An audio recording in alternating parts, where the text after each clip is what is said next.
మీకేం అనుభవం ఉందని చెప్పేసి ఖమ్మం గ్రాడ్యుయేటర్లు మీకు ఓట్లేయాలి, వరంగల్ నిరుద్యోగులు మీకు ఓట్లేయాలి, ఏం అనుభవం ఉంది? మీరు రాజకీయాలకు వచ్చి మీరేం చేస్తారు? రాజకీయ నాయకుడు ఒకసారి వస్తాడు, 5 ఏళ్ళకు ఒకసారి వస్తాడు, కనిపిస్తాడు, మాయమైపోతాడు. మనము సో రాఘవేంద్ర గారు పైసలు ఇచ్చి ఓట్లు తీసుకుంటారా, లేకపోతే రాఘవేంద్ర గారిని చూసి ప్రజలు ఓట్లు ఇస్తారా? ఒకవేళ డబ్బులే ప్రభావితం చేస్తే మొన్న మరి నర్సిరెడ్డి ఎట్టా గెలుస్తారు? గెలవదుగా. బీజేపీ ఇటు తీర్మానం మల్లన వీళ్ళని ఢీ కొట్టే గల శక్తి సామర్థ్యం రాఘవేంద్రకు ఉందా? తీర్మార్ మల్లన్నకు యువతల కానీ కాంగ్రెస్ అన్న మద్దతు ఉందా చెప్పమని నాకు అన్నిట్ల మైనస్ అయిపోయాడు. ఆయన గురించి మాట్లాడి టైం వేస్ట్ అని అనుకుంటున్నాను. ఎందుకంటే ఫస్ట్ ఆఫ్ ఆల్ మీకు ఎందుకు ఇప్పుడే పట్టభద్రులు ఎమ్మెల్సీ ఎన్నికల్లో నిలబడాలనిపించింది? ఎన్ని రోజులుగా రాని థాట్ ఇప్పుడు ఎందుకు వచ్చినట్టు? ఊరికే మనం వీళ్ళకి ఎందుకు సేవ చేయాలి, వీళ్ళ వార్తలు ఎందుకు మోయాలి? మనకు కూడా సమస్యల పట్ల అవగాహన ఉందిగా. ఎస్, బరిలో దిగుదాం.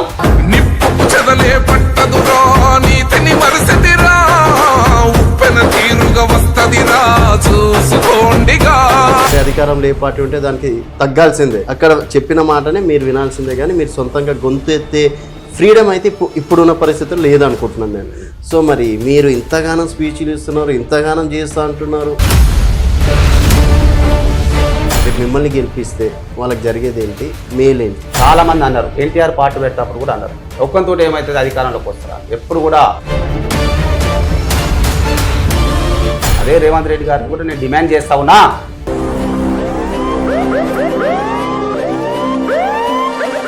Welcome to vibrant TV. నేను మీ రాజు. ప్రస్తుతం మనతో పాటు నల్గొండ, వరంగల్, ఖమ్మం ఎమ్మెల్సీ అభ్యర్థిగా రాఘవేంద్ర గారు బరిలో నిలుస్తున్నారు ఇండిపెండెంట్గా. సో మరి ఇప్పుడున్న పరిస్థితిలో ఇటు బీజేపీ కావచ్చు, కాంగ్రెస్ కావచ్చు, బీఆర్ఎస్ కావచ్చు, వీళ్ళని ఢీ కొట్టి ఒక ఇండిపెండెంట్ అభ్యర్థిగా గెలుపు సాధ్యమేనా అనేది వారి మాటలను తెలుసుకుందాం. నమస్తే రాఘవేంద్ర గారు. నమస్తే, చెప్పండి. సో ఇప్పుడున్న పరిస్థితుల్లో రాఘవేంద్ర గారు మీరు చాలా డేరింగ్ స్టెప్ అని చెప్పేసి కూడా చెప్పుకోవచ్చు. ఇప్పటి వరకు కూడా అక్కడ ఆల్మోస్ట్ ప్రాంతీయ పార్టీలు కావచ్చు, జాతీయ పార్టీలే గెలవడం అనేది జరిగింది. ఇండిపెండెంట్ అభ్యర్థులు ఇప్పుడున్న పరిస్థితుల్లో గెలవడం ఇంపాసిబుల్. అట్లాంటిది మీరు ఎందుకు ఈ డేరింగ్ స్టెప్ వేయడం అనేది జరిగింది? జస్ట్ ఏదో ప్రతి ఒక్క నామమాత్రంగా నామినేషన్ వేసినామా, సైలెంట్ అయిపోయినామా అని చెప్పేసి మీ ఉద్దేశమా, లేకపోతే నిజంగా గ్రాడ్యుయేటర్కి, ఒక నిరుద్యోగికి హెల్ప్ చేద్దాం, సేవ చేద్దాం, ప్రశ్నిద్దాం అని చెప్పేసి వచ్చారు? ఫస్ట్ మనం కొంత క్వశ్చన్ కూడా కరెక్ట్ చేసుకోవాలనిపిస్తుంది. ఎందుకంటే ఇండిపెండెంట్ గెలవడం అసాధ్యము అని చెప్పలేము. మనలాంటి వాళ్ళమే చరిత్ర తిరిగి రాసిన సందర్భాలు కూడా ఉన్నాయి. ఇదే ఉమ్మడి నల్గొండ జిల్లాకు సంబంధించి నర్సిరెడ్డి గారు కూడా గెలిచినారు ఇండిపెండెంట్గానే, అంటే సంఘాల మద్దతు. ఇక్కడ ఇంకోటి మనం క్లియర్గా ఆలోచన చేయాలి. దయచేసి మరి ఖమ్మం, నల్గొండ, వరంగల్ పట్టభద్రులారా ఒక్కసారి ఆలోచన చేయాలి. ఇది రాజకీయ రంగు పూసుకునే ఎన్నిక కాదు. ముఖ్యంగా ఇది పట్టభద్రుల ఎన్నిక, గ్రాడ్యుయేషన్ సంబంధించిన ఎన్నిక, మేధావుల ఎన్నిక. ఇక్కడ ఎవ్వరికి కూడా పార్టీ సింబల్స్ ఉండనే ఉండవు. మరి ఎందుకు డిజైన్ చేయాల్సి వచ్చింది? ఆల్రెడీ మనకు అసెంబ్లీ ఉంటుంది, అక్కడ ఎమ్మెల్యేలు ఉన్నారు, మంత్రులు ఉన్నారు, మరి ముఖ్యమంత్రులు ఉంటారు. మరి ఎందుకు శాసన మండలిని మనం డిజైన్ చేయాల్సి వచ్చిందో ఒక్కసారి ఆలోచన చేయండి. అందరు అనేది ఇప్పుడు మన మిత్రులు అన్నట్టు అందరు ఏంటంటే అన్ని పార్టీలు ఉన్నాయి, వాళ్ళు పోటీ చేస్తూ ఉన్నారు, వాళ్ళకి బీఫామ్స్ ఇస్తూ ఉన్నారు అని ఒక రాంగ్ మెసేజ్ తీసుకెళ్తా ఉన్నారు. యాక్చువల్గా పార్టీలకు అతీతంగా జరిగే ఎన్నికల్లో ఎవరు నిలబడాలి? నువ్వు నేను నిలబడాలి, పట్టభద్రులు నిలబడాలి, నిజంగా సమాజ శ్రేయస్సు కోసం పనిచేసేవారు నిలబడాలి. గతంలో కూడా నేను చెప్పిన ఆర్జీ మీడియా ద్వారా అనేకంగా మనం పిలుపునిచ్చే సందర్భం కూడా ఉన్నది, మీకు తెలుసు. ఏమని పిలుపునిచ్చిన మనం? నిజంగా పట్టభద్రులు, యువకులు, మేధావులు రాజకీయంలోకి రావాలన్నాం. అది అసెంబ్లీ ఎన్నికలైనా, పార్లమెంట్ ఎన్నికలైనా. ఎందుకంటే ఈ రాజకీయ రచ్చ జరుగుతూ ఉంది. ఒకే ఎజెండాతో ముందుకు వెళ్తున్న రాజకీయ నాయకులకు బుద్ధి రావాలంటే మనలాంటి మేధావులు మౌనంగా ఉండొద్దు. మౌనంగా ఉంటే ఒక రకంగా మనం మోసం చేసినట్టే ప్రజలను అనేక మార్లు నేను ప్రశ్నించినాను, మీకు చెప్పిన సందర్భం కూడా చూసినాం. అది అయిపోయింది. ఇది ప్యూర్గా రాజకీయ రంగు పూసుకునే ఎన్నిక కాదు. ఇది గ్రాడ్యుయేట్స్ ఎన్నిక, పట్టభద్రుల ఎన్నిక, ఒక రకంగా చెప్పాలంటే మన ఎన్నిక. ఇక్కడ ఏంది మరి రాఘవేంద్ర బలం అంటే 4.5 కోట్ల తెలంగాణ మందేనా బలం. ముఖ్యంగా మరి ఈ 3 జిల్లాలకు సంబంధించి నల్గొండ కావచ్చు, వరంగల్ కావచ్చు, ఖమ్మం కావచ్చు, 4,60,000 పైచీలు కోటాలు ఉన్నారు. మీరే నా బలం. రాఘవేంద్ర ఈరోజు మరి ఎన్నికల స్టంట్ ఉంది కాబట్టి మరి ఎమ్మెల్సీ అభ్యర్థిగా నిలబడట్లేదు. మనం గతంలో చూసాం, 2021లో కూడా ఎన్నిక జరిగింది. అప్పుడు అనేక మంది ఇప్పుడు బరిలో ఉన్న వాళ్ళందరూ కూడా నిలబడ్డారు. ఓడిపోయిన తర్వాత ఎవరి మొహమన్నా పట్టభద్రులారా ఆలోచన చేయండి, మీకు కనిపించిందా? నేను నిలబడలే, అయినా నికార్సుగా పనిచేసినా, మీకోసం పనిచేసినా, మిమ్మల్ని చైతన్యం చేయడానికి అనేక కార్యక్రమాలు తీసుకున్నాం. నిరుద్యోగ సమస్య అంతం కావాలంటే ఏం చేయాలి, మరి పట్టభద్రుల సమస్యలు పోవాలంటే ఏం చేయాలో అనేక కథనాలు ఇచ్చినా మీ మధ్యలో ఉన్నా. మరి ఎవరు కావాలో ఇప్పుడు మనం తేల్చుకోవాల్సిన సమయం వచ్చింది. రాఘవేంద్ర గారు, ఒక రకంగా చూసుకున్నట్టయితే మీకు రాజకీయ అనుభవం లేదు, మొన్నటి వరకు జర్నలిస్ట్గా, తర్వాత ఇప్పుడు అంటే జర్నలిస్ట్ ఒకటి మీ బలం అని చెప్పేసి కూడా చెప్పుకోవచ్చు. సో జర్నలిజంలో మనం అనేక మాటలు మాట్లాడుతాం, స్పీచెస్ ఇస్తాం. ఆ స్పీచ్లు మాట్లాడినంత మాత్రాన పట్టభద్రులు మన వైపు చూస్తారు అనుకుంటున్నారా మీరు? అదే ఒకటే అంటున్నాను నేను, రాజకీయ అనుభవం మనకన్నా ఎక్కువ ఎవరికి ఉండదు, ఏ రాజకీయ నాయకునికి ఉండదు. ఎందుకంటే ఒక రాజకీయ పార్టీ నుంచి పోటీ చేసేవానికి అదే రాజకీయానికి సంబంధించి ఉంటుంది. అది బీఆర్ఎస్ కావచ్చు, బీజేపీ కావచ్చు, ఇంకా కాంగ్రెస్ కావచ్చు, ఇతర పార్టీలు. మనకు అన్ని రకాల రాజకీయ రంగు పూసుకొని వస్తున్న వాళ్ళని చూసినాం మనం, కాబట్టి మనకు క్లియర్ ఎక్స్పీరియన్స్ ఉంటుంది. ఓకే. ఇంకొకటి, ఇప్పుడు మీరు ఇంకో క్వశ్చన్ కూడా అడిగినారు, మరి ఎందుకు ఒక జర్నలిస్ట్గా అంటే, కానీ నేను ఒకటే చెప్పదలుచుకున్నాను అందరికీ, రాజకీయానికి జర్నలిజానికి చాలా దగ్గర సంబంధం ఉంటుంది. రాజకీయం అంటే ఏంటిది? నిజంగా కూడా ఏ మోటోతో రాజకీయం వచ్చింది? రాజ్యాంగబద్ధంగా ప్రజలని చైతన్యం చేయాలి, పీడిత వర్గాల పక్షాన నిలబడాలి, ఎవరైతే బాధితులు ఉన్నారో వాళ్ళ కన్నీళ్ళని తూర్చే బాధ్యత కూడా రాజకీయ నాయకులు తీసుకోవాలి. అదే కదా రాజకీయ అర్థం. మరి జర్నలిజం అంటే ఏంది? సేమ్. ఎక్కడైతే ఏ వర్గాలకైతే న్యాయం జరగట్లేదో ఆ వర్గాల పక్షాన నికార్స్గా నిలబడి కొట్లాడాలి, వార్తలు అందించాలి, జనాలను చైతన్యం చేయాలి. అవసరమైతే ప్రభుత్వం మెడలు వంచైనా సరే సక్రమంగా నిధుల్ని తీసుకొచ్చే దాంట్లో కూడా మన బాధ్యత ఉంటుంది. రెండు దగ్గర ఫీల్డ్. ఇప్పుడు జర్నలిజాన్ని ఎందుకు నమ్మాలనుకుంటున్నా అంటే, రాజకీయ నాయకులు ఒక 2-3 దశాబ్దాలు వెనుకకు వెళ్ళి మనం చూసినట్లయితే ఎంతో నిజంగా చేతులు జోడించి నమస్కరిస్తాం. ఇంకా రాజ్యాంగం బతికినా, ప్రజాస్వామ్యం బతికినా అలాంటి రాజకీయ నాయకుల వల్లే. ఓకే. 2 టర్ములు 3 టర్ములు వాళ్ళు చేసినప్పటికీ ఇల్లు లేని రాజకీయ నాయకులను కూడా చూసినాం. ఇప్పుడు ఏమైంది? వ్యాపారస్తులు రాజకీయంలోకి వస్తున్నారు, రియల్ ఎస్టేట్ వ్యాపారం చేసుకుంటూ వాళ్ళు వస్తున్నారు, అనేక మరి వ్యాపారాలకు సంబంధం ఉన్న వాళ్ళు వస్తూ ఉన్నారు. ఏం చేయగలుగుతారు? చట్ట సభలో ఏం మాట్లాడగలుగుతారు? ఏం సబ్జెక్ట్ ఉంటుంది వాళ్ళకు? మరి జర్నలిస్ట్గా నాకు సంపూర్ణమైన అవగాహన ఉంటుంది, ప్రజల సమస్యల మీద, పట్టభద్రుల సమస్యల మీద అవగాహన ఉంటుంది, కాబట్టి మనమే కదా నిజంగా. ఓకే. సో మీకేం అనుభవం ఉందని చెప్పేసి, ఖమ్మం గ్రాడ్యుయేటర్లు మీకు ఓట్లేయాలి, వరంగల్ నిరుద్యోగులు మీకు ఓట్లేయాలి, సో అంటే ఏం అనుభవం ఉంది? మీరు రాజకీయాలకు వచ్చి మీరేం చేస్తారు? ఇప్పుడు 16 సంవత్సరాలుగా జర్నలిజంలో ఉన్నాం, దానికన్నా పెద్ద సర్టిఫికెట్ ఒకటి లేదు, ఇంకేం లేదు. ఎందుకు ఇది చెప్తా ఉన్నంటే, మరి రాజకీయ అనుభవం అంటే ఏంటిది అంటే ప్రజల సమస్యలు ఏందో తెలుసుకోవడమే రాజకీయ అనుభవం. అంతకన్నా ఎక్కువ మనం ముందుండి చూసినాం. ఎందుకంటే అన్ని రంగాలలో ఉన్న ప్రజలతో మమేకమై పనిచేసే ఒక అద్భుతమైన అవకాశం ఒక జర్నలిస్ట్ నాకు వచ్చింది. ఓకే. సుమారు దశాబ్దన్నరం దాటింది. అనేక అసలు ప్రజలు ఏంది, పట్టభద్రులు ఎవరు, వాళ్ళ సమస్యలు ఏంది, మరి పట్టభద్రులు ఇప్పటికీ దశాబ్ద కాలమైన తెలంగాణ వచ్చి మరి స్వాతంత్రం సిద్ధించి 7 దశాబ్దాలైనా ఎందుకు పట్టభద్రుల సమస్యలుగానే మిగిలిపోయినాయి? అనేక కథనాలు కూడా ఇచ్చినాం. ఇదే కదా మనకు పెద్ద సర్టిఫికెట్.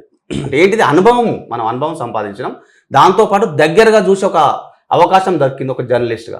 రాజకీయ నాయకుడు ఒకసారి వస్తాడు, 5 ఏళ్లకు ఒకసారి వస్తాడు, కనిపిస్తాడు, మాయమైపోతాడు. మనము నిత్యం ప్రజల మధ్యనే ఉంటాం. అంటే గత 16 సంవత్సరాలు ఉంటాం. ముఖ్యంగా 2 ఏళ్ల నుంచి అయితే అందరూ కూడా మార్నింగ్ న్యూస్ లైవ్ ఎక్కడ చేస్తారో ఆఫీసులలో చేస్తాం, మీకు తెలుసు. నేను ప్రజల మధ్యకు వెళ్ళి చేసిన, దమ్ము ధైర్యంగా అక్కడ సమస్యలను వెలికి తీసినాం, నిరుద్యోగుల గురించి అనేక కథనాలు కూడా ఇచ్చినాం. ఓకే అన్న. అంటే మీకు తెలియదు అయితే కాదు, ఇప్పుడు రాజకీయాలు అంటే పైసాతో కూడుకున్న పని. గతంలో ఎన్నికల్లో కూడా పైసా ప్రభావం చేసిందని అది అందరికీ తెలిసిన విషయం. సో రాఘవేంద్ర గారు పైసలు ఇచ్చి ఓట్లు తీసుకుంటారా, లేకపోతే రాఘవేంద్ర గారిని చూసి ప్రజలు ఓట్లు ఇస్తారా? అదే ఇప్పుడు ఇక్కడ ఒకటే ఆలోచన చేయాలి. రాజకీయ నాయకులు రంగు పూసుకొని వస్తారు, పైసలు పంచుతున్నారు. అసలు పైసలు దేనికి పంచాలి? పట్టభద్రులారా గమనించాలి. మనం కొనే దమ్ము ధైర్యం అంటే విజ్ఞానవంతులం, మేధావులం, అన్ని రకాల అనుభవం ఉన్న మనం కొనే దమ్ము ధైర్యం ఏ రాజకీయ నాయకుని కన్నా ఉందా? ఒకవేళ నేను మాట్లాడతా. ఇప్పుడు పైసా పని చేయకపోతే లాస్ట్ టైంలో ఇంకొక అభ్యర్థి గెలిచేవాడు. ఏ అభ్యర్థి? ఎవరైనా కావచ్చు. ఇప్పుడు కోదండరామ్ గారు ఉన్నారంటే ఎగ్జాంపుల్, సీనియర్ నాయకులు, అంటే తెలంగాణ ఉద్యమంలో కీలక పాత్ర పోషించిన వ్యక్తి. వారిని కాదని పల్ల రాజేశ్వర్ రెడ్డి గారిని గెలిపించడంలో గల కారణాలు ఏంటి? సో వారికన్నా ఈయనకి ఎక్కువ అనుభవం లేదు, ఫేస్ కూడా కాదు. మరి కోదండరామ్ కన్నా ఎక్కువ పల్ల రాజేశ్వర్ గారు చేస్తారని చెప్పేసి నమ్మినారు. తెలంగాణ ఉద్యమ సమయంలో నిజంగా కూడా ఆ ఉద్యమ సమయం స్ఫూర్తిగా పట్టభద్రుల ఎన్నికలు ఏదైనా జరుగుతాయి. మొన్న జరిగినాయి, 2021లో జరిగినాయి. మరి పల్ల రాజేశ్వర రెడ్డి గెలవడానికి కారణం ఏంటి అనేది మనం డబ్బులు పంచడం వల్లే గెలిచిండా లేదని పక్కకు పెడితే అభ్యర్థులను కూడా చూస్తారు. ఇప్పుడు నేను ఏమంటున్నానంటే, 3 లంగలో నిలబడ్డప్పుడు దాంట్లో ఉన్న మంచోని ఎన్నుకునే ప్రయత్నం చేస్తారు ప్రజలు. ఎప్పుడైనా మీరు గుర్తుంచుకో. ఓకే. ఇప్పుడు 3 రాజకీయ రంగు తీన్మార్ మళ్ళీ ఉండు, నేను జర్నలిస్టులు అన్నారు, రాజకీయ రంగు పూసుకున్నాడు. ఆయన ఏమో సక్కమైనోడు ఏం కాదుగా. మరి మీరు అన్నట్టు కోదండరామ్ గారిని మనం విమర్శించాల్సిన పని లేదు, కానీ ప్రజల వద్దకు వెళ్ళడంలో కొంత విఫలమైనాడు, తన వాయిస్ని వినిపించడంలో విఫలమైనాడు. పల్ల రాజేశ్వర రెడ్డి ఉన్నారు, ఆయన కూడా అదే బాపకు చెందినవారు. అప్పుడు ఏం ఆలోచన చేస్తారంటే, 3 నిజంగా ఒక వర్గానికి చెందిన వాళ్ళు ఉన్నప్పుడు దాంట్లో మంచి ఎవరు ఉందో చూసే ప్రయత్నం చేస్తూ ఉంటారు కాబట్టి గెలిచిన ఎన్నికలు. Okay. ఇంకొకటి, ఒకవేళ డబ్బులే ప్రభావితం చేస్తే, మొన్న మరి నర్సిరెడ్డి ఎట్లా గెలుస్తారు? గెలవద్దుగా. ఆయన డబ్బులు పంచలేక మనందరూ తెలుసు, మనం కూడా చేసి. అంటే అన్నిసార్లు డబ్బులు ఏం పనిచేయి. క్యాండిడేట్ యొక్క మంచితనం, క్యాండిడేట్ యొక్క సర్వీస్, మరి ఆయన ఏం చేసిన మన కోసం అనేది కూడా ఉంటుంది, ఏం పోరాటం చేసిన అనేది కూడా ఉంటుందిగా.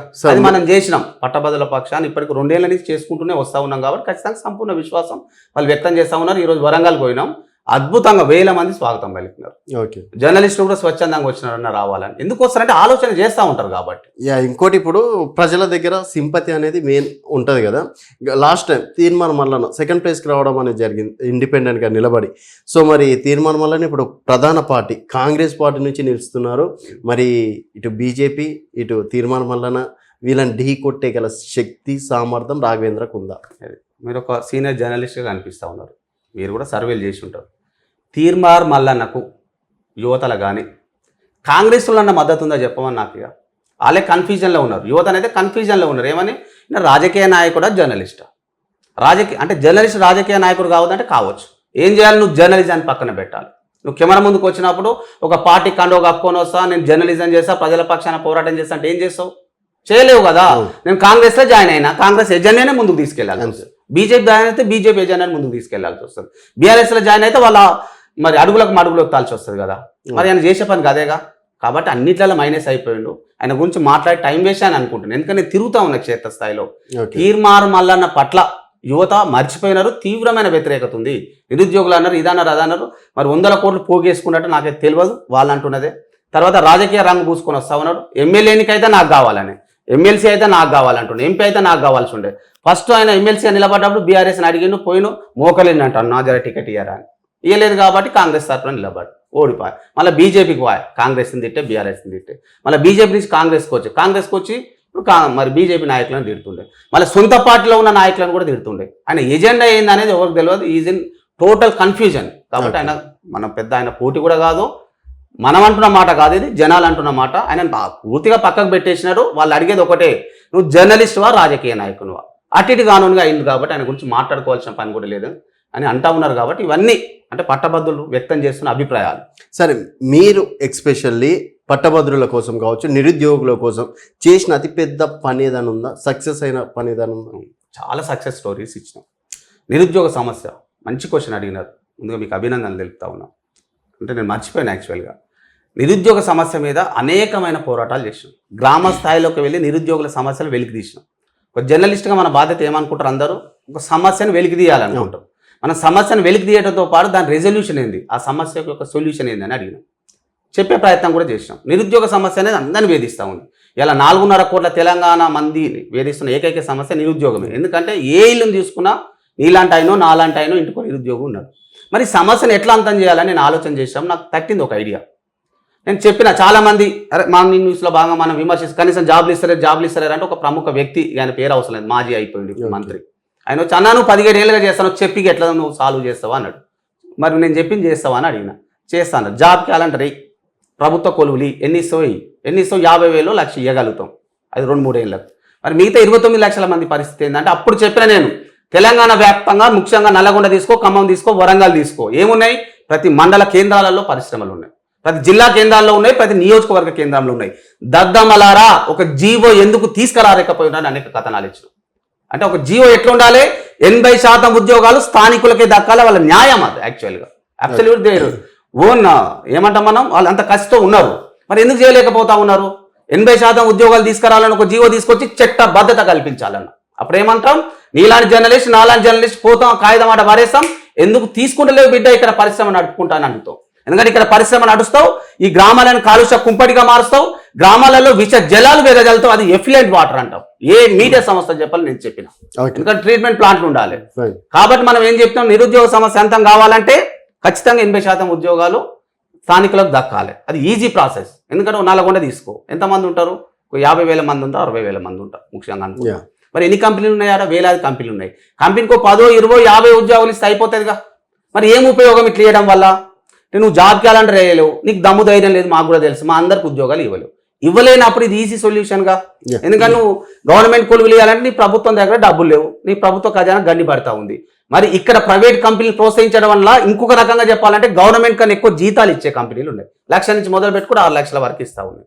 ఇవ్వడం వల్ల ప్రభుత్వ ఖజానాకి ఏం భారం పడదుగా, వాళ్ళకు ఉద్యోగాలు వస్తాయిగా, ఆ కుటుంబాలు బాగుపడతాయిగా. కుటుంబాలు బాగుపడితే గ్రామాలు, మండలాలు, జిల్లాలు, తెలంగాణ అట్లా ధనిక రాష్ట్రం అవుతుందిగా.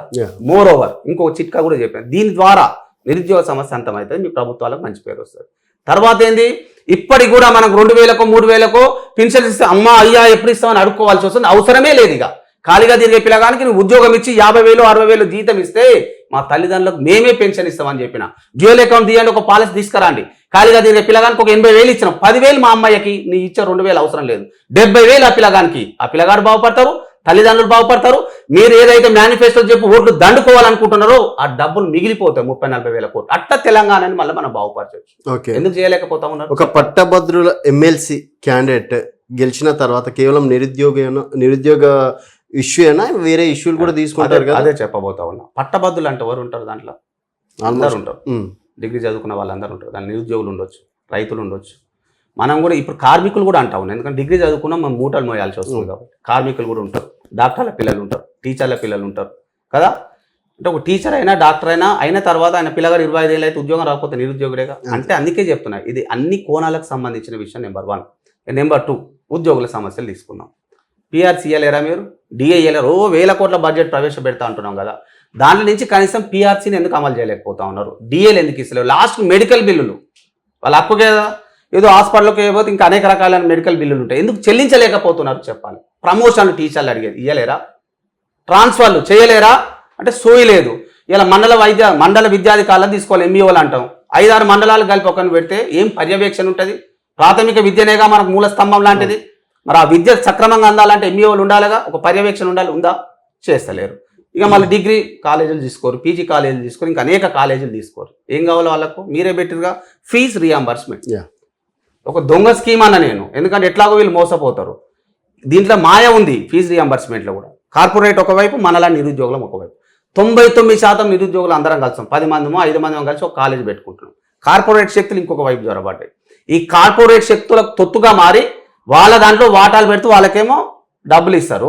మనలాంటి 99 మంది ఏం చేయగలుగుతారు? ఇలా అంత నిర్లక్ష్యం. మన ఓట్లు కావాలి, మరి ఫీజు రియంబర్స్మెంట్ ఎందుకు ఇవ్వలేకపోతా ఉన్నారు వీళ్ళకు? వీళ్ళు ఇవ్వకపోవడం వల్ల కాలేజీలు మూతపడ్డాయి, చాలా మంది ఆత్మహత్యలు చేసుకుని అరిగోసపడతా ఉన్నారు. ఈ సమస్యల మీద పోరాడతాం. సో రాఘవేంద్ర గారు, రేపన్నాడు మిమ్మల్ని గెలిపించారు అనుకోండి, మీరే విన్నింగ్ క్యాండిడేట్.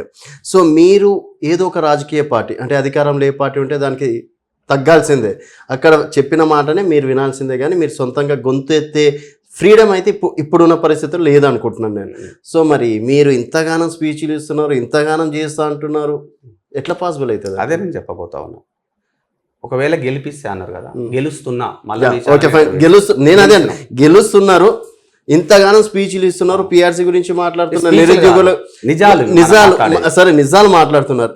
ఇదే వాయిస్ రేపు ఎమ్మెల్సీ మండలిలో ఉంటుందని చెప్పేసి ఎక్స్పెక్ట్ చేయొచ్చా? లేకపోతే మీరు కూడా గెలిచిన తర్వాత కాంగ్రెస్ పార్టీ ఇంకేదో పార్టీలోకి వెళ్ళిపోతారు? మీరు ఏకీభవిస్తారు, ఇదే వాయిస్ ఉండదు, ఇంతకన్నా 100 రెట్ల వాయిస్ ఉంటుంది డెఫినెట్. ఎందుకంటే ఒక మీడియా సంస్థ, ఒక జర్నలిస్ట్ గానీ ఇంత పోరాటం చేస్తున్నాం కదా, ఒక చట్ట సభల్లో అడుగుపెట్టే అవకాశం ఉంటే ఎంత అద్భుతాలు సృష్టించగలుగుతాం.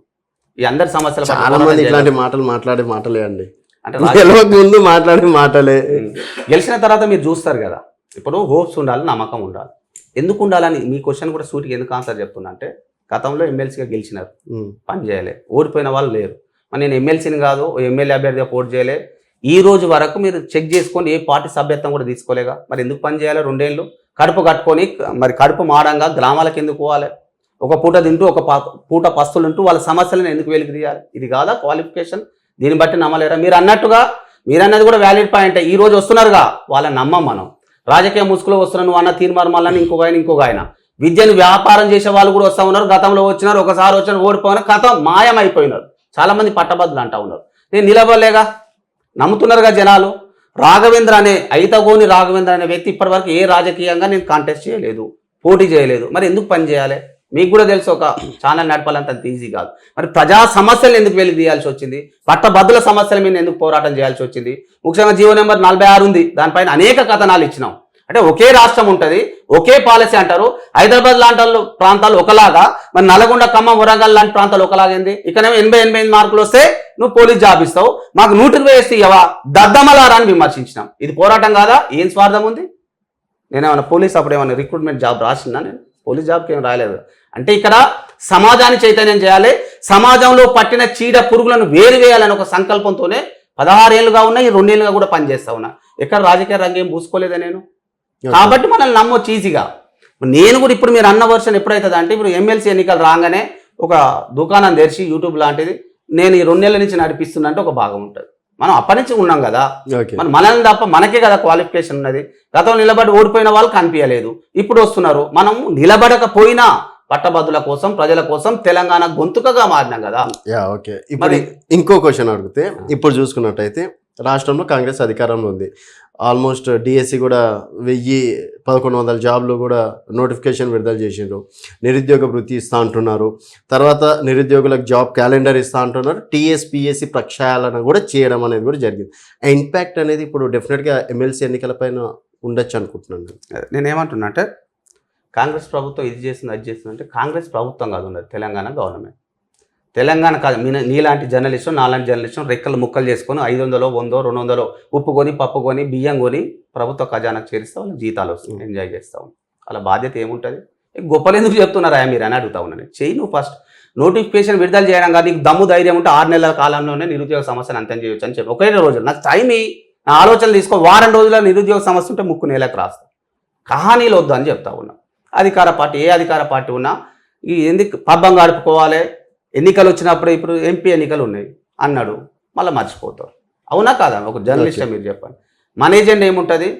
మన ఎజెండానే ప్రజల ఎజెండా ఉంటుంది, మన ఎజెండానే పట్టభద్రుల ఎజెండా ఉంటుంది, మన ఎజెండానే జర్నలిస్టుల సమస్యలపై పోరాటం ఉంటుంది, మన ఎజెండానే ప్రభుత్వ ఉద్యోగుల కోసం కొట్లాడేది ఉంటుంది. కాబట్టి మనం ఖచ్చితంగా అద్భుతాలు సృష్టిస్తాం. రేవంత్ రెడ్డి సర్కార్ అయినా గత సర్కార్ అయినా వాళ్ళ కను విప్పు కలిగేలాగా మనం అద్భుతంగా మాట్లాడగలుగుతాం, సమస్యలను సాల్వ్ చేయగలుగుతాం.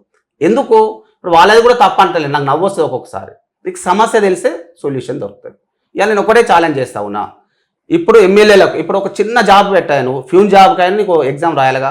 మరి ఎమ్మెల్యే కానీ ఎంపీ కానీ చట్టసభలో చట్టాలు రూపొందించే దగ్గర ఏమైనా క్వాలిఫికేషన్ ఉందా? అలా పెట్టు. ఇవ్వాల నేనేమంటున్నా, మేము రాసే ఒక ఫ్యూన్ ఉద్యోగానికి అర్హత ఉన్న పరీక్షను పెట్టు, వాళ్ళు క్వాలిఫై అయితే అప్పుడు మనం చూసుకుందాం. ఏం మాట్లాడతారు, ఏం చేస్తారు అంటే సమస్యనే గుర్తించినప్పుడు దానికి సొల్యూషన్ ఎట్లా గుర్తిస్తాం మనం? మనకు సమస్య ఏందో తెలుసు, దాని పరిష్కారం ఏందో కూడా తెలుసు. ఆయనకు ప్రశ్న తెలియదు, జవాబు తెలియదా? ఆడికి పోయి ఏసీలలో కూర్చొని ఒక నిద్రపోతుంటాడు, ఎందుకంటే అర్థం కాదు కాబట్టి. మనం అట్లా కాదుగా, కాబట్టి ఖచ్చితంగా మనము వీళ్ళ కోసమే కొట్లాడతాం. ఓకే, నల్గొండ, వరంగల్, ఖమ్మం ప్రజలు 2 సార్లు పల్లా రాజేశ్వర్ రెడ్డి గారిని గెలిపించారు. అంతకుముందు వేరే వాళ్ళని గెలిపించారు. ఇప్పటి వరకు వాళ్ళకి ఒరిగింది ఏం లేదు. రేపు మిమ్మల్ని గెలిపిస్తే వాళ్ళకి జరిగేది ఏంటి, మేలేంటి? అదే చెప్పబోతా ఉన్నా. నువ్వు రాజకీయ రంగు పూసుకొని మళ్ళీ ఒకసారి చెప్తాను, రంగాన్ని ఎందుకు కట్టునంటే పట్టభద్రులకు తెలియాలి.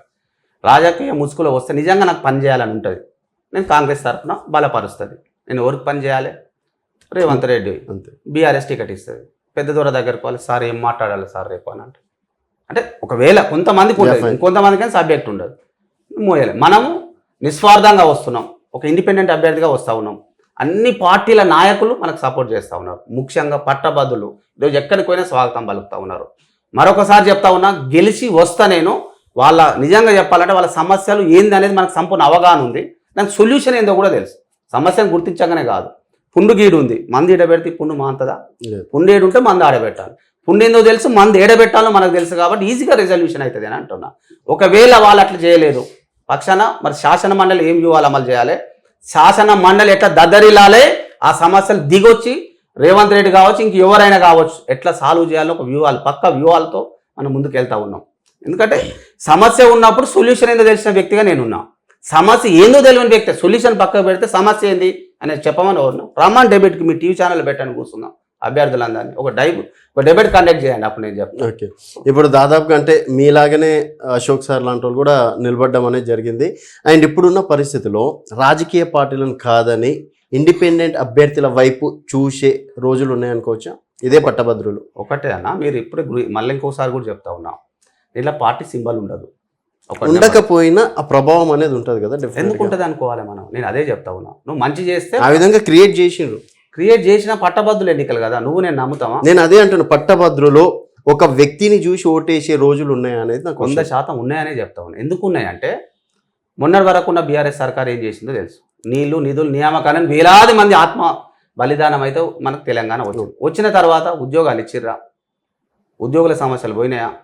నీళ్ళు ఇచ్చిర్రా, నిధులు ఇచ్చిర్రా, ఏం జరిగిందో చూసినారు. సరే ఎన్నో కోటి ఆశలతో కాంగ్రెస్ ప్రభుత్వాన్ని కూడా ఎన్నుకున్నారు. నెలనే అయింది, నెల కాలేక 6 నెలలు అయింది. వాళ్ళు ఎన్ని ఉద్యోగాలు భర్తీ చేశారు, వాళ్ళ హామీలు ఏమున్నాయి? లాస్ట్కు రైతు రుణమాఫీ అన్నారు కదా, ఏమంటారు ఇప్పుడు? డబ్బులు లేక మాయమాటలు చెప్పాలని ఆగస్టు 15 రోజు చేస్తా అంటాడు, ఎన్నికలు అయిపోతాయి.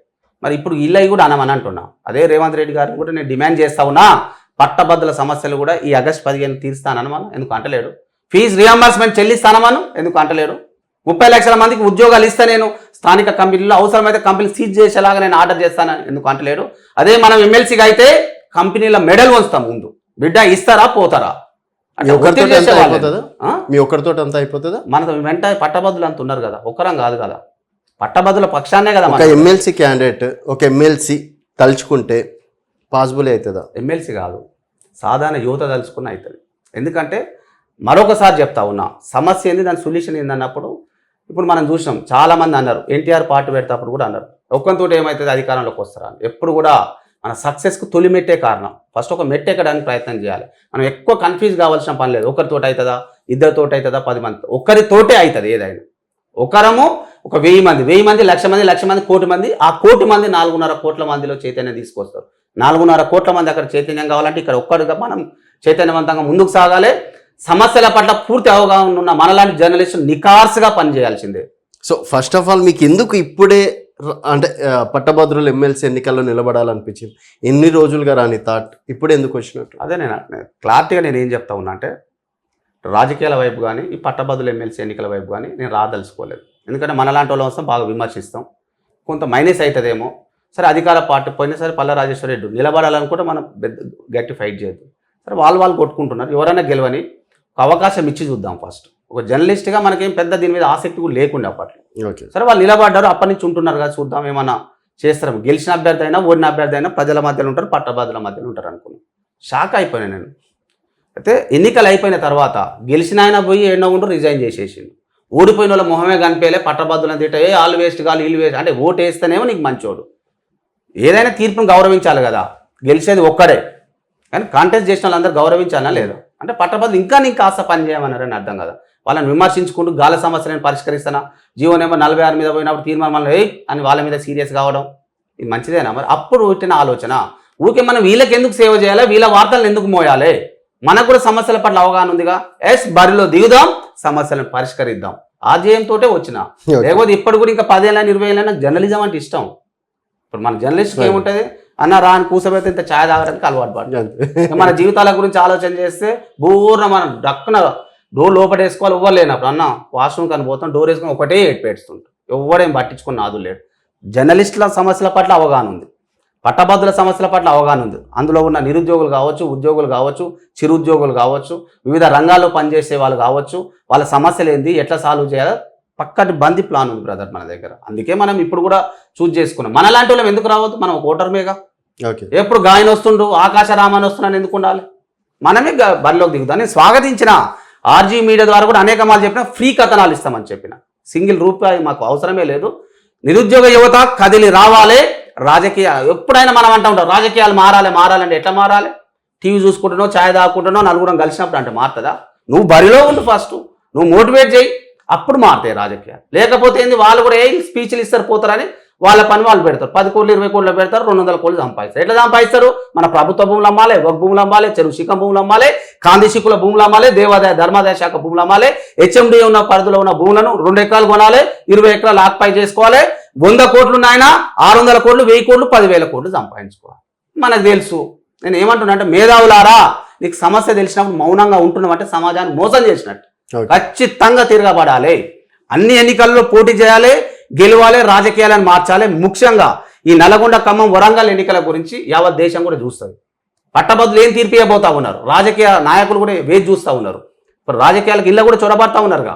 ఎగో సభలో పార్టీ ముసుగులో వస్తున్న వాళ్ళు కూడా 1000 కళ్ళతో చూస్తూ ఉన్నారు ఏం రిజల్ట్స్ రాబోతా ఉందని. మీ ఒకే ఒక్క ఓటు ఇప్పుడు బ్రదర్ అన్నట్టుగా ఒక నాంది పలకాలి, ఒక శ్రీకారం పలకాలి, ఒక ప్రారంభం కావాలి. ఎవరైతే రాజకీయ ముసుగులో వస్తున్న దొంగలను తరిమి కొడతారు ఇక యువత అనేటట్టుగా మీరు తీర్పియాలని చేతులు జోడించి నమస్కరిస్తా ఉన్నా. నేను మళ్ళీ అడుగుతున్నా దాదాపు 50-60 మంది నిలబడడం కామనే ఎలక్షన్స్ లో. మీ నెంబర్ ఒక 59 దగ్గర ఉందనుకుందాం. సో 59 నెంబర్ వెతికి మరి రాఘవేంద్ర గారికి ఓట్లు వేస్తారని చెప్పేసి మీకు కాన్ఫిడెన్స్ ఉందా? 200% ఎందుకు ఉందంటే 1 నెంబర్ వచ్చినా 60 నెంబర్ వచ్చినా నువ్వు సమస్యల పట్ల అవగాహన కలిగి వాళ్ళు మోటివేట్ అయితే కనుక నెంబర్ అనేది ఒక సమస్య కాదు. ఎందుకంటే ఇక్కడ చదువురాని వాళ్ళు ఎవరు ఉండరుగా. మీరు అన్న క్వశ్చన్ ఏంటంటే జనరల్ ఎలక్షన్కి వర్తిస్తుంది. నువ్వు నేను వేసే ఓటేగా. ఎవరికైనా అవగాహన ఉంటుంది. రాఘవేంద్ర అన్న ఎక్కడ ఉన్నాడు వెతికి మరి వేస్తారు, అద్భుతాలు సృష్టించబోతా ఉన్నారు. కాన్ఫిడెన్స్ ఉందా? ఫుల్ కాన్ఫిడెంట్ ఉంది. ఎందుకుందంటే నేను ఒక పట్టభద్రునిగా ఉన్నా కాబట్టి నాకు తెలుసు. పట్టభద్రులు అంతా స్వాగతిస్తున్నారు కాబట్టి నాకు తెలుసు. ఎక్కడ పోయినా నిజంగా మొన్న నామినేషన్ వేసిన నేను నా కాల్ డేటా తీసుకొని ఎవరికి ఏం ఫోన్ చేయాలి ఒక చిన్న వీడియో పెట్టినా అన్న ఒక బడుగు బలహీన వర్గాలకు సంబంధించిన వ్యక్తిగా నేను వస్తా ఉన్నా. నామినేషన్ వేద్దాం రేపు క్లాక్ టవర్ నుంచి కలెక్టరేట్ వరకు ర్యాలీ దిద్దామంటే వందలాది మంది తరలి వచ్చినారు, వేలాది మంది బైక్ల మీద వచ్చినారు. ఎందుకు స్వాగతం పలకాలి? రాఘవేంద్ర దగ్గర ఏమున్నాయి? ఆస్తుంది 4.5 కోట్లు అంట. ఏంది ప్రజలే. మనకేముంటుంది? ఓ ఛాయకే తిప్పల పడాల్సి వస్తాను. నువ్వు మన ఆస్తే వాళ్ళు కదా. కాబట్టి పిలుపునిస్తే వచ్చినారు అంటే అర్థమైంది. నిజంగా నీ పట్ల ప్రేమ లేకపోయినా నీ పట్ల నమ్మకం లేకపోయినా మర్చిపోతున్నా. నా ఫోన్ కూడా చూడండి, 100 మంది వచ్చేటప్పుడు కాల్ చేస్తూ ఉన్నారు. నల్గొండ నుంచి, ఖమ్మం నుంచి, వరంగల్ నుంచి. మరి నెంబర్ ఎట్లా వచ్చిందంటే నాకైతే తెలియదు. మీ యూట్యూబ్ ఛానల్ చూసామన్నా మీరు వస్తుంటారుగా. ఇంకోటి కుల మతాలకు అతీతంగా స్వాగతం పలుకుతా ఉన్నారు. ఖచ్చితంగా విన్ అవుతాం. నేనే కాదు. ఇది ఎందుకు కనువిప్పు కావాలంటున్నంటే సమాజం పట్ల అవగాహన ఉండి మరి పట్టభద్రుల సమస్యల పట్ల పోరాడే వాళ్లకు ఖచ్చితంగా అంటే వాళ్ళ మద్దతు ఉంటుంది, వాళ్ళ ఆశీర్వాదం ఉంటుంది అని చూపించే ఎన్నిక ఇది. వాళ్ళని చూసినారు, మనం చూసినారు కాబట్టి. సో ఇప్పుడు ఖమ్మం చూసుకున్నట్టయితే, నల్గొండ చూసుకున్నా, వరంగల్ చుట్టుపక్కల చూసుకున్నా చాలా కంపెనీలు ఉన్నాయి. బట్ స్థానికంగా ఉన్న వాళ్ళకి మాత్రం జాబ్స్ ఇయ్యరు. పక్క రాష్ట్రం నుంచి వచ్చిన వాళ్ళకి చాలా జాబ్స్ ఇస్తున్నారు ప్రైవేట్ దాంట్లో. సో ప్రైవేట్ వాళ్ళు కూడా మీ ఓటర్లే. సో వాళ్ళకి మీరు ఇచ్చే నేను ఏమంటున్నా అంటే ప్రైవేట్ కంపెనీలో కూడా ఏమంటున్నా అంటే నువ్వు ఎవరికి ఉద్యోగం ఇవ్వాలి. ఇప్పుడు నిజంగా ఒక మీడియా సంస్థ పెట్టుకున్నాం. మీరు హైదరాబాద్ ఉంటే హైదరాబాద్ వాళ్ళకే ఇస్తాం. మనం దుబాయ్ నుంచో ముంబై నుంచో తీసుకొస్తలేంగా. మరి స్థానికంగా ఒక పరిశ్రమ పెట్టుకున్నాం. పరిశ్రమ పెట్టినప్పుడు వాళ్ళు ఏది అనుకున్నా మనం పట్టభద్రుల పక్షాన్ని, నిరుద్యోగుల పక్షాన్ని ఉంటాం కాబట్టి చెప్పిన నేను నిర్వాహకులను రిక్వెస్ట్ చేసినాం. ఫస్ట్ కథనాలు ఇచ్చే ముందు ఏమన్నాం, మిమ్మల్ని ఏం అడగట్లేదు. 1000 మంది ఉంటారు, 1000 మంది కూడా అవసరం లేదు. అన్ని కంపెనీలు పెద్ద మంది చేసుకుంటే ఒక 200-300 జాబులు ఇస్తే నిరుద్యోగ సమస్య అంతమైంది.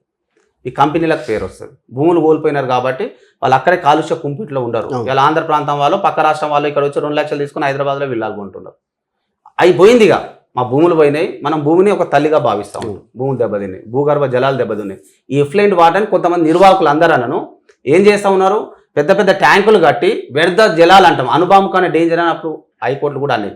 వాటిని డంప్ చేస్తున్నారు 1000 ఫీట్ల లోతుకు. అవి భూగర్భ జలాల్లో కలిసి ఆ నీటిని సేవించడం వల్ల మూగజీవులు మృత్యు ఒడికి చేరిపోతా ఉన్నాయి. మనలాంటి వాళ్ళమైతే ఊపిరితిత్తులు, క్యాన్సర్, అనేక రోగాల బారిన పడతా ఉన్నాం. ఒక గ్రామంలో చెప్తే పిల్లలు ఇస్తారేరా అని చెప్పొద్దు అంటలేరు కాబట్టి చెప్పలేదు. కేస్ స్టడీ చేసినాం. నేను స్వయంగా వెళ్ళి విజిట్ చేసిన.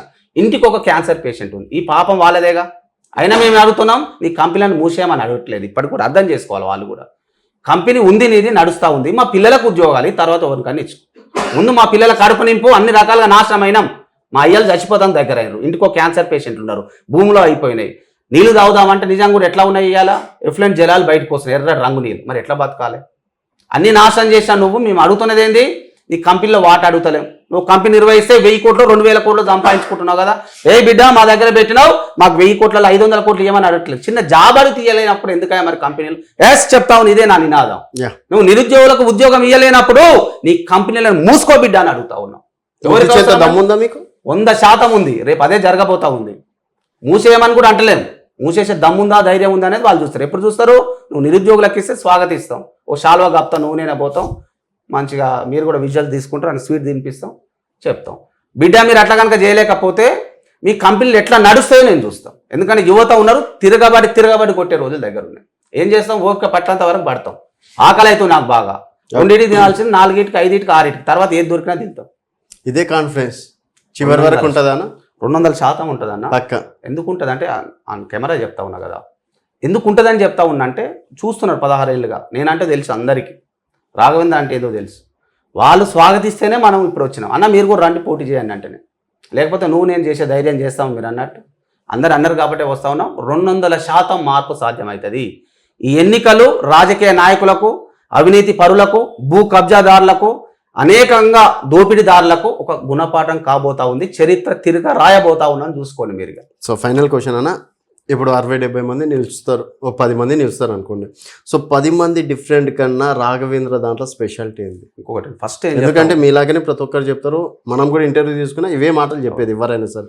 సో వాళ్ళకన్నా డిఫరెంట్గా రాఘవేంద్ర దాంట్లో ఉన్న స్పెషాలిటీ ఏంది? ఇప్పటికే చెప్పిన క్వశ్చన్ ఆన్సర్ మళ్ళీ ఒకసారి కూడా చెప్తా ఉన్నాను. ఎందుకు స్పెషల్ రాఘవేంద్ర అంటే 10 మంది నిలబడి 20 మంది నిలబడి స్వాగతిస్తున్నాం.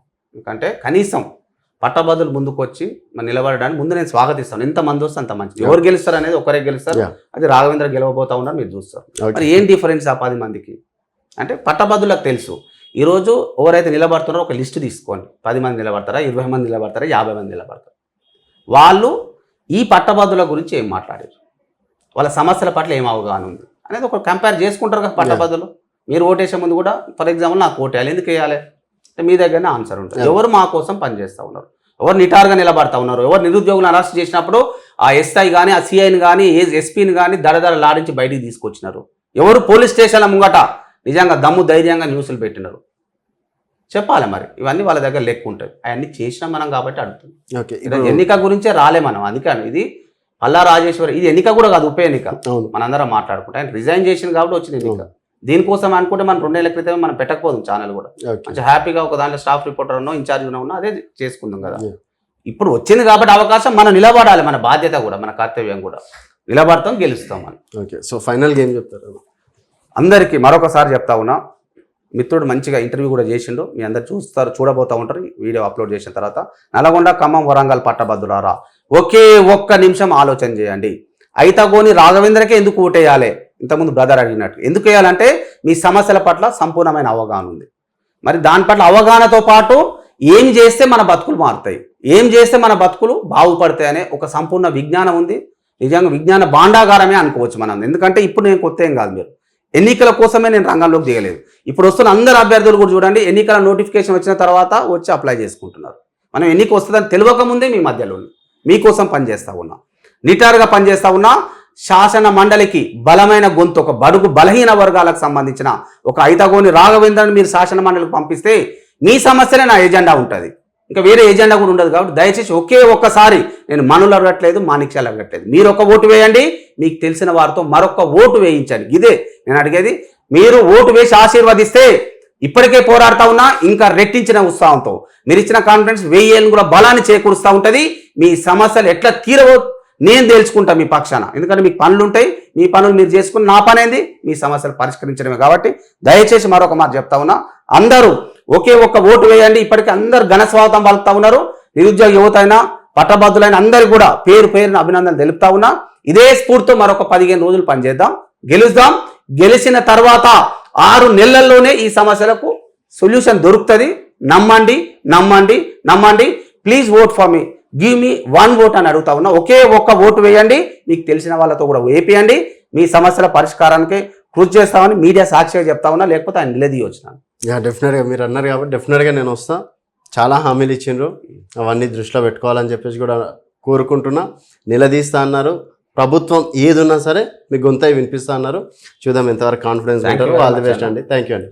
సో ఇది రాఘవేంద్ర గారితో స్పెషల్ ఇంటర్వ్యూ. మరొక గెస్ట్తో మళ్ళీ కలుద్దాం. చూస్తూనే ఉండండి వైబ్రెంట్ టీవీ.